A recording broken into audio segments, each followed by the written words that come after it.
ꯇꯤꯟ ꯊꯝꯊꯥ ꯏꯪꯉꯕꯅꯤꯅꯅꯦ ꯁꯤ ꯑꯣꯏꯅ ꯑꯗꯨꯝ ꯁꯣꯔꯇꯔ ꯀꯩꯅꯣ ꯇꯧꯕꯁꯦ ꯑꯣꯏꯅ ꯂꯤꯠꯂꯦ ꯑꯗꯣ ꯃꯌꯥꯝ ꯑꯩꯗꯤ ꯌꯦꯟꯗꯦꯝꯒ ꯀꯩꯅꯣꯒ ꯏꯔꯣꯟꯕꯁꯤꯅꯤ ꯌꯥꯝ ꯆꯥꯅꯤꯡꯉꯤꯁꯦ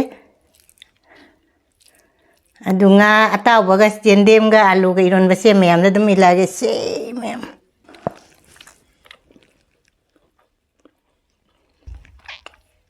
ꯒꯥꯖꯦ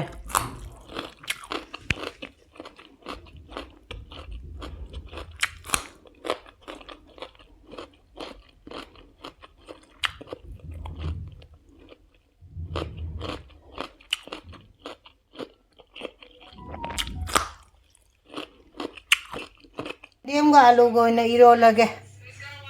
ꯑꯩꯁꯦ ꯏꯂꯤꯁꯥ ꯚꯥꯄꯥ ꯇꯧꯒꯦ ꯇꯧꯕꯅꯦꯕꯅꯦ hangam maruga de khaskhasga hangam marune napu machuduga amubaga taqeeba mamangda tu sigi recipe hapkrabni aina hamningdrabane papa gise aina mahi khara jawhalle ngandoi minane ado sigaise jainganga thumga de morok ko katang tane hapiche si morok si hapchalage si jam phawri ide te thau katang ka hapka che thause Isam ngay na sakta nganjan gara ni sisina. Kukoy siga nganjan gara. Isa bapa sa jenga si hangdoga.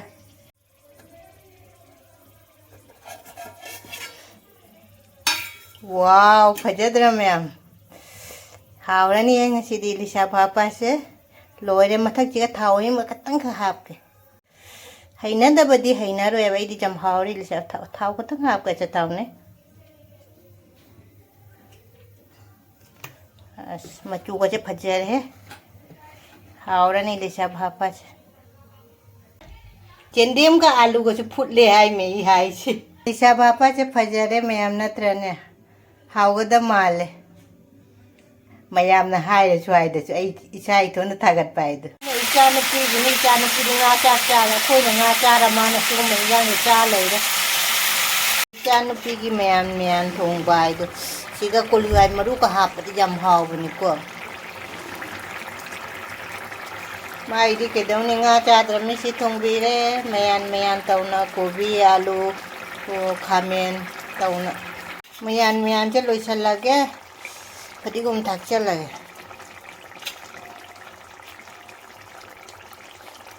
aine mathakta chalaga tilau managa ne dugai padigum aina hunbado khara jamna hunba tawna फदिगोम हुनगा खतंगा फोइरके फदिगोम अमनी का हौबनेबा मरम जाम नुक्सी आलू को से इरोलेबा इनाने तिलौ मनागा फदिगोम से हेगले दोय नाकुपी खरागा इरोम से हावने मनम नुक्सीना इसाना थाजरागा canoe का तिलौ मनागा हापमिनाने की मथेल सिदी लिसागा हंगाम मरुगा थोंगबा असिगा कैनो लेरे yendem ga alu ga eromba Elisha tauba ma leire asigana salad ne gajar ga muli ga tilau ga khamen achinba se aina hekpa numin humni mari ni sure ko aigi gamla te thaba ne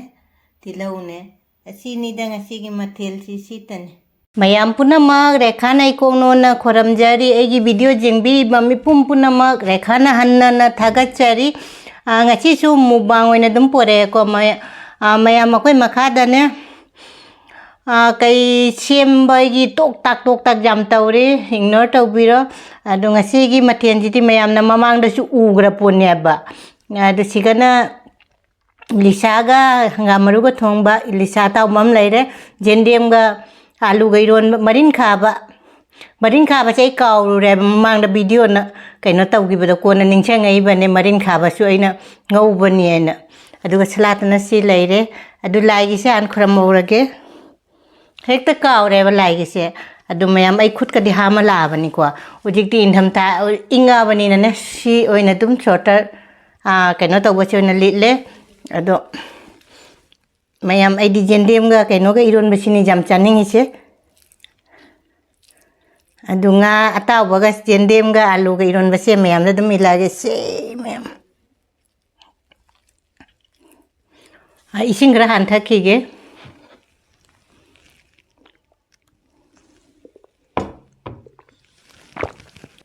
मैं जेंडेम गा आलू के नम से हावरे हावते दो हायरा आगे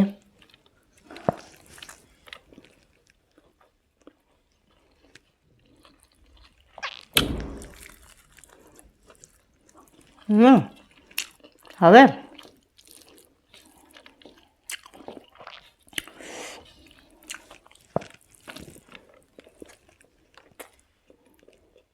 ไม่ได้ครับ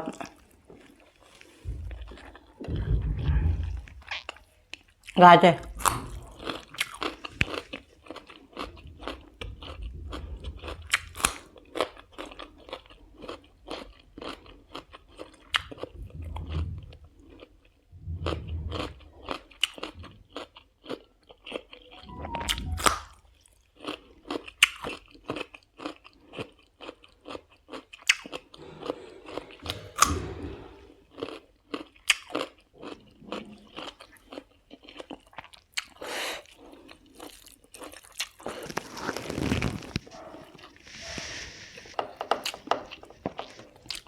kami nasin baca igam na depan mana bak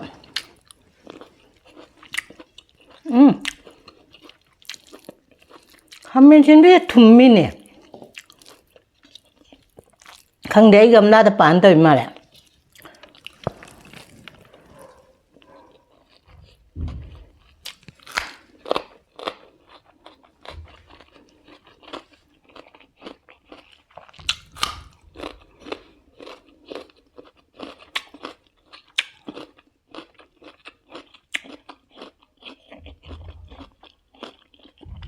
Thôi coi cho kìa.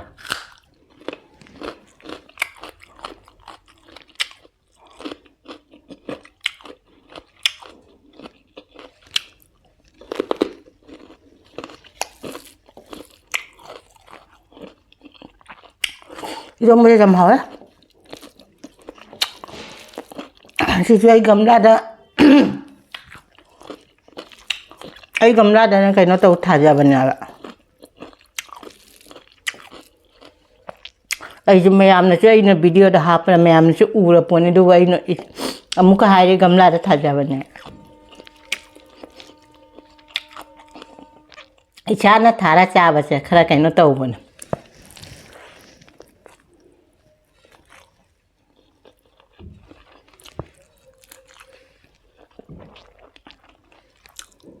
thì sáng cái máy khá bên hả vậy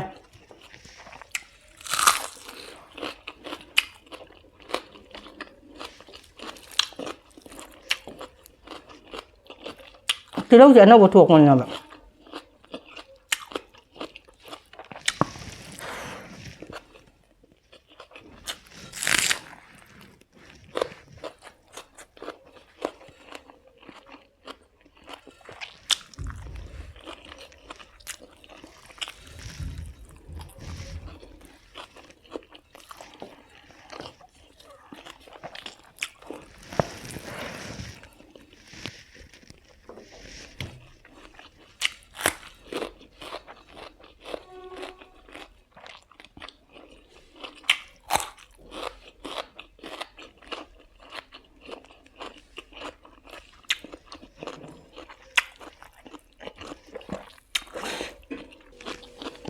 mày em Elisha bà ba chả chứ Elisha cái nó có thongba hangam maru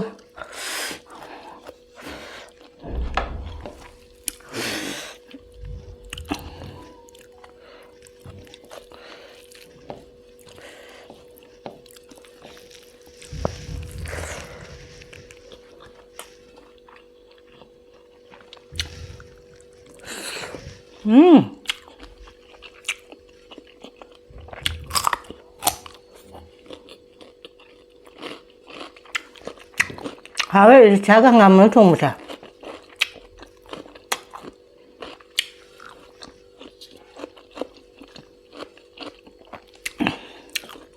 mà tâm thứ giảm chân để bạn chạc cho đúng chạc cho tàu là cái ngàn chân là cái thao cho chân để bạn thao đấy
khối mà khai cái này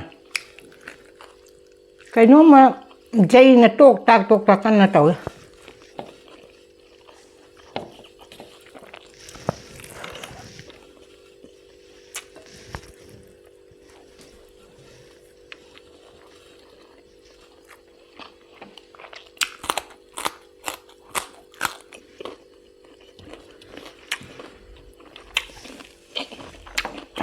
사통을 쓰자마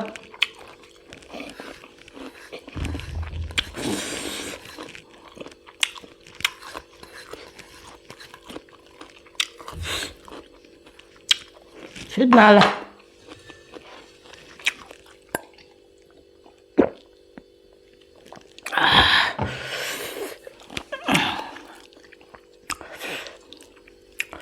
Elisha thongba chứ nè một bông ai nè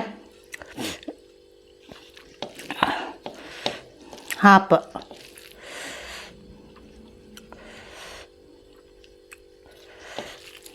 aloi beda eromba na lo shalaga eromba na haura eromba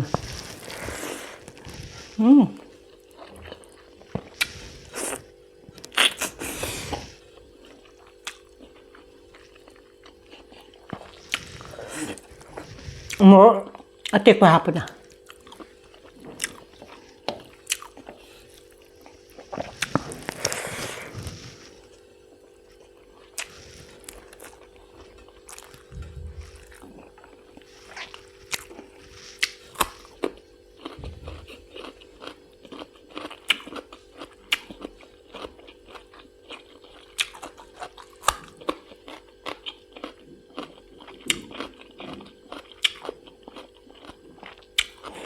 가자야 좀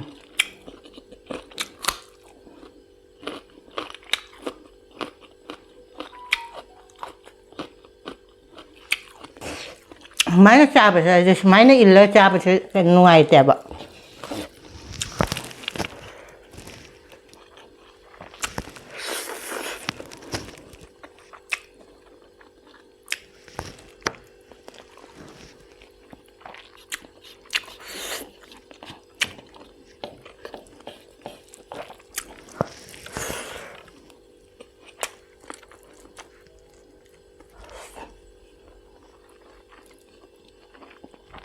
Nasi inam dah jangan ban Elisha je dum mahau je dum hau je dum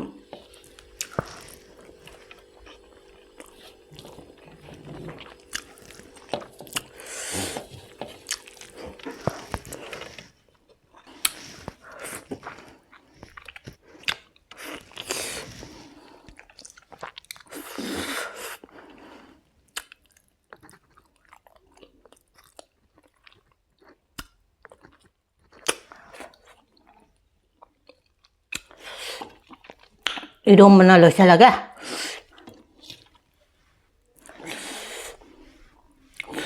nga cara maru sini ba nungai tisa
Elisha tahu je malah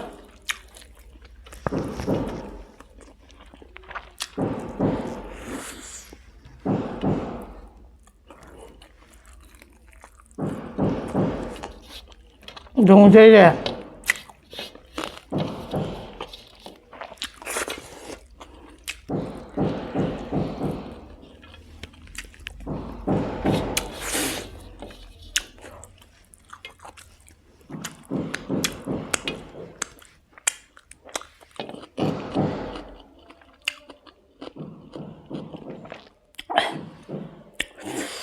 ma'am मुझे तो मोरोके सारे इरोम्बा से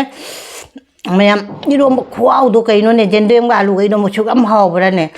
तो nga taubam jaure ko lisa taubam de lisa ga hangam maru thongba खुआउदो लोरे तो मुला से मका लेहौरे साक्ति लोइथोखरे